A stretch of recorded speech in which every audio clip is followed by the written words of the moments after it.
نحمده ونصلي ونسلم على رسوله الكريم أما بعد فأعوذ بالله من الشيطان الرجيم بسم الله الرحمن الرحيم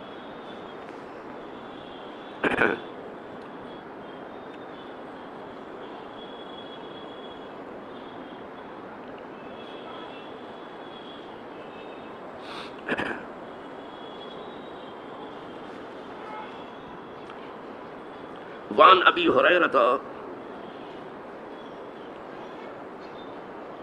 قال قال رسول اللہ صلی اللہ علیہ وسلم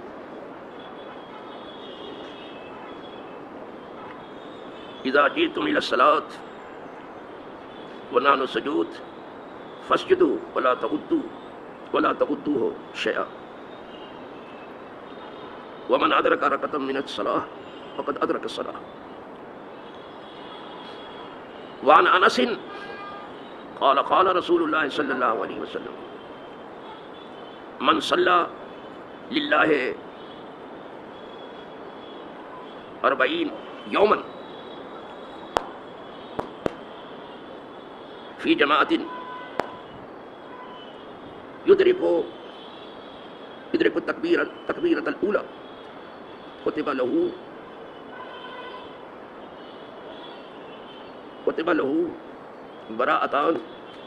براءة من النار وبراءة من النفاق. رواه الترمذی.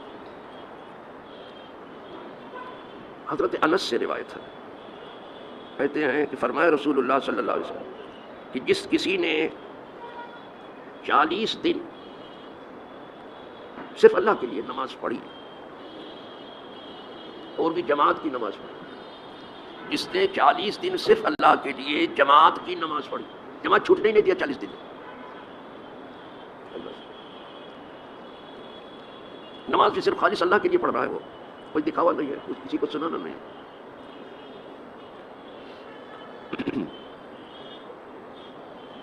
یدرک التکبیرۃ الاولی، نماز بھی ایسی پڑھی ہے کہ وہ مدرک رہا ہے، شروع سے لے کے آخر تک رہا ہے نماز. جب نماز شروع ہوئی تو تھا وہ، شروع سے لے کے آخر تک رہا، یعنی کہ 1 رکعت ملی 2 رکعت ملی 3 رکعت ملی، ایسا نہیں، سب برابر اس کو رکعتیں ملتی ہیں. 40 دن ایسی نماز پڑھی اس نے، اس کی تکبیر اولیٰ بھی فوت نہیں ہوئی. پہلی تکبیر میں جیسے امام اللہ اکبر کہتا اس نے بھی اللہ اکبر کہا، وہاں سے لے کے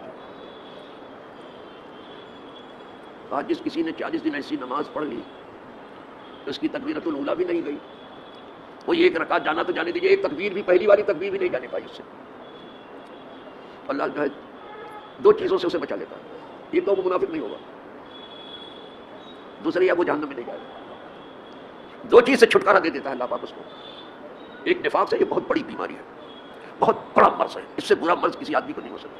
یعنی آدھا تیتر آدھا بٹیر ہو، 2 قدم اسلام کی طرف 2 قدم کفر کی طرف چلو. ایک تو اللہ اسے چھٹکارا دے دیتا ہے نفاق سے، دوسرے اسے چھٹکارا دے دیتا ہے آگ سے، جہنم سے بھی بچا. لیکن 40 دن یہاں 4 دن بھی نہیں گزرتے کہ یہ غائب ہو گئی، کہیں وہ غائب ہو گئی، کہیں. ارے یہ تو خیر یہاں آپ کے عجم کی بات کر رہا ہوں، حرم میں بھی جاتے وہاں بھی کما دیتے ہیں. یہ کمال ہے، نہیں سمجھ میں.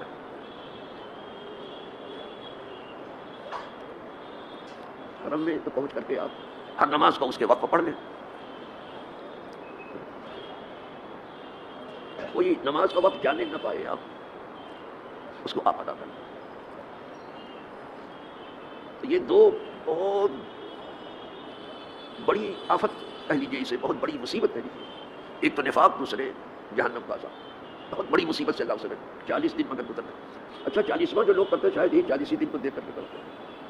40 کے کچھ معنی تو ہیں ضرور، 40 دن کی قید لگی ہے اس لیے جو لوگ 40واں کرتے ہیں کچھ اس کے معنی تو ہیں. موسیٰ علیہ السلام کو بھی پہلے 30 دن کا حکم 10 دن اور بڑھا دیا کہ 40 دن. تو معلوم ہوا کہ 40 کی عدد کو کچھ اثر تو ہے، وہ اللہ کو معلوم ہے. فتم میقات 40 لیلہ، کلام پاک میں 40 رات پورا کیا موسیٰ علیہ السلام. 40 کو کچھ تو ہے، وہ اللہ کو معلوم کیا ہے. صوفیہ کے جتنے چلے ہیں وہ 40 دن کے ہیں، کچھ تو ہے کہ صوفیہ نے بھی، اولیاء اللہ نے بھی کم سے کم 40 دن کا چلہ کیا.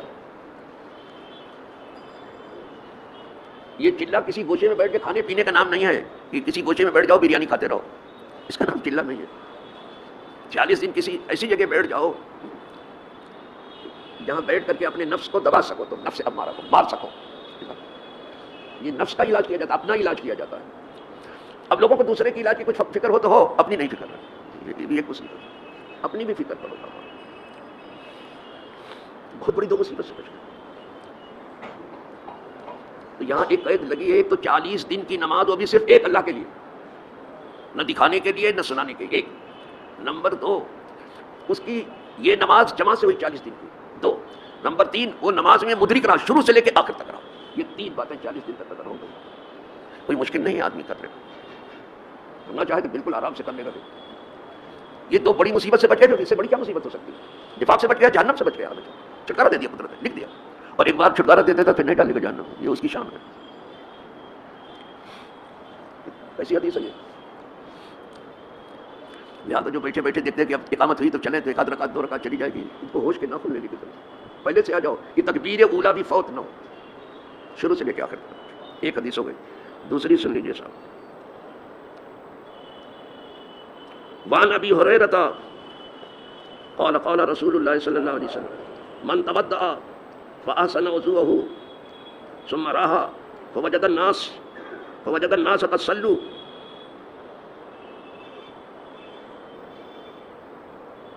اتاه الله مثل اجر من صلاها وحضرها لا ينقص ذلك من اجرهم شيئا. رواه ابو داؤد النسائی. یہ صحیح کی 2 حدیثیں ہیں. ابو داؤد شریف میں بھی حدیث ہے اور نسائی میں بھی ہے. اس میں فرمایا جا رہا ہے کہ جس نے، حضور فرما رہے ہیں، جس نے وضو کیا اور اچھی طرح وضو کیا، ٹھیک سے وضو کیا، صرف وضو نہیں کیا، لیبا پوتی نہیں کی، اچھی طرح سے اس نے وضو کیا، پھر اس کے بعد پھر وہ مسجد کو گیا، اچھی طرح سے وضو کر کے مسجد کو گیا. ثم راح فوجد الناس قد صلوا. لیکن یہ بیچارہ جب پہنچا تو لوگ نماز جماعت سے پڑھ چکے تھے. آنے میں دور سے آ رہا ہے، ظاہر ہے ٹریفک آ گئی سب. اب تو قریبی سے میں گھر سے آتا ہوں، آج ہی 10 منٹ مجھے لگا اس گلی میں، صرف گلی میں.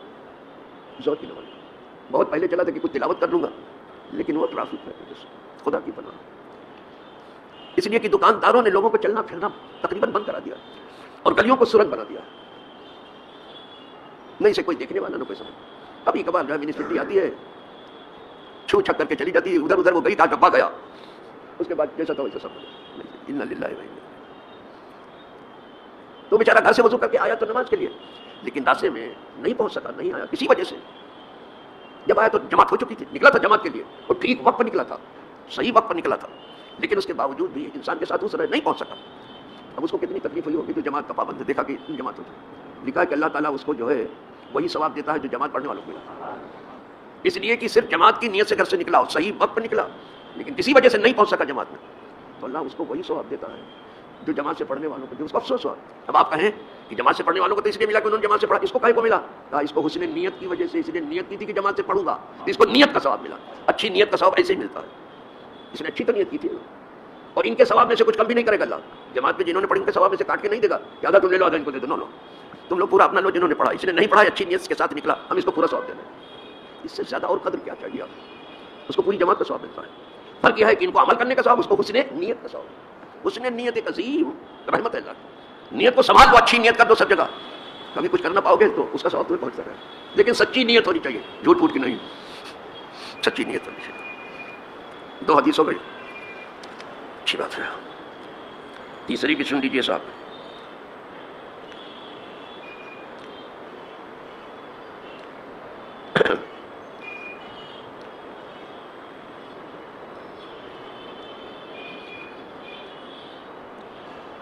ابو سعید خدری سے ہے.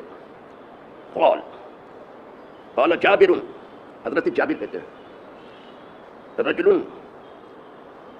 قال جاء رجل، حضرت جابر کہتے ہیں ایک آدمی آیا، وقد صلی رسول اللہ صلی اللہ علیہ وسلم. ایسے وقت میں بیچارہ پہنچا کہ حضور نماز پڑھ چکے. وہی بات ہے، ایک آدمی نماز کے لیے نکلا تھا، لیکن ایسے وقت میں پہنچا حضور نماز پڑھ چکے. یہ خود حضور کے زمانے کا واقعہ. اس وقت کبھی کبھی جو ہے جماعت چلی جاتی تھی تو ایسے روتے تھے جیسے بہت بڑا نقصان ہو. جیسے آج ہم لوگ بڑے نقصان پر روتے ہیں، ہچکیاں بندی رہتی ہیں، اسی طرح جماعت چھوٹ جاتی تو روتے تھے اس کے پیچھے. جماعت وہ بھی حضور کے پیچھے. تو جب وہ پہنچا بیچارہ تو حضور نماز پڑھ چکے تھے. اب اس کو جو قلب ہوا ہوگا کیونکہ نماز پڑھنے کے لیے گھر سے وضو کر کے آ رہا تھا تو حضور اس کو پہچان گئے. حضور نماز پڑھ چکے تھے, صحابہ بھی آپ کے ساتھ پڑھ چکے تھے نماز. فقال, اب حضور نے اس کی درد کی دوا تجویز فرمائی. اس کو درد بہت ہوا, نماز جماعت نہ پانے کا درد, بہت بڑا دکھ ہوا, وہ دکھی ہو گیا. اب حضور جو ہے اس کے زخم پر مرہم رکھ رہے ہیں, دوا اس کی سوچ رہے ہیں. فرمایا الا رجل یتصدق علی ھذا, کیا تمہیں کوئی ایسا آدمی نہیں ہے کہ صدقہ کرے؟ جن لوگوں نے نماز پڑھی ان سے کہا کیا تمہیں کوئی ایسا آدمی نہیں ہے جو صدقہ کرے؟ یہ صدقے پیسے والا صدقہ نہیں ہے, یہ الگ والا صدقہ ہے. آپ تو صدقہ سمجھتے سے سمجھے کہ جیب میں ہاتھ ڈالو, صرف پیسے ہی کا صدقہ نہیں ہے, اور چیزوں کا بھی صدقہ ہے. اب یہاں اور سمجھ لیجیے, صرف پیسے ہی کا صدقہ نہیں ہے, اور چیزوں کا بھی صدقہ. کیا تمہیں کوئی ایسا نہیں ہے جو صدقہ کرے اس آدمی کے اوپر؟ کیا تمہیں کوئی ایسا نہیں ہے جو اس آدمی کے اوپر صدقہ کرے؟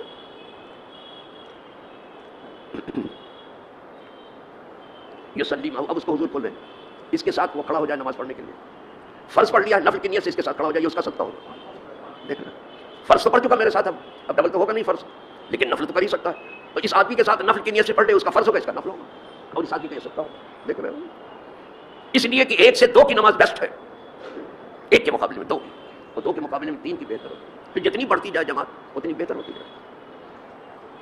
اب اس کے آنسو جو ہے کچھ گئے, سمجھ گئے کہ مجھے بھی جماعت کا ثواب حضور کی برکت سے مل رہا ہے. جب حضور نے یہ اعلان کیا کہ کیا تمہیں کوئی ایسا آدمی نہیں کہ جو اس آدمی پر صدقہ کرے اور اس کے ساتھ نفل کی نیت سے شریک ہو جائے نماز میں, بس حضور کا یہ اعلان ہونا تھا.